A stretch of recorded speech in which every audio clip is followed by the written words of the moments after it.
माझ्या प्रभागामध्ये 3 दिवसापूर्वी जी घटना घडली, खरं तर म्हणायला हरकत नाही, झाड निर्जीव होतं, ते बोललं नाही, पण माणूस असता तर कदाचित तो बोलला असता. एवढ्या झळ्या लागून देखील एक निर्जीव वस्तूकडे किंवा त्या झाडाकडे जरी बघितलं तरी मन हळवं होत होतं. पण आपलं नशीब की तिथे कोणाला काही झालं नाही. मी आपल्याला कॉल केला होता आणि व्हिडिओ देखील पाठवला होता.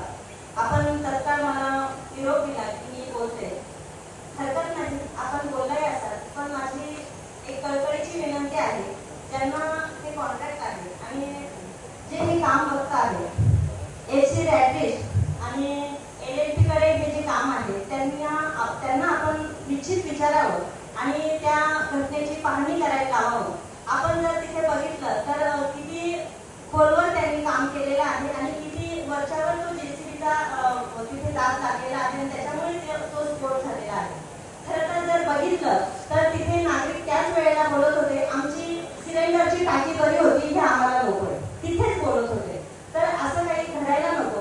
आपण स्मार्ट सिटी म्हणतोय तसं आपल्याकडे नक्कीच व्हायला पाहिजे. दुसरा जो विषय आहे, आपल्याकडे पावसामुळे बरीच कामे करावी लागत आहे, जेणेकरून छोट्याशा ज्या यंत्रसामग्री आहे जी आपल्याकडनं आम्हाला पुरवली जावी, जे नागरिकांच्या मागण्या आहेत ते आम्हाला करता यावे, यासाठी मी JCB मागितला होता. बांधकाम विभागाने तो JCB मला जिथे कॉन्ट्रॅक्टरचं काम चालू आहे त्याचा तिथला JCB मला अवेलेबल करून दिला. पण अर्थात होतं काय की ज्या वेळेला आपण त्यांचा JCB वापरतो आहे, त्यांची माणसं आहेत, तर आपल्याला पाहिजे असं काम त्यांच्याकडनं करून घेता येत नाही आणि पाहिजे तितका वेळ ते आपल्याला देत नाही.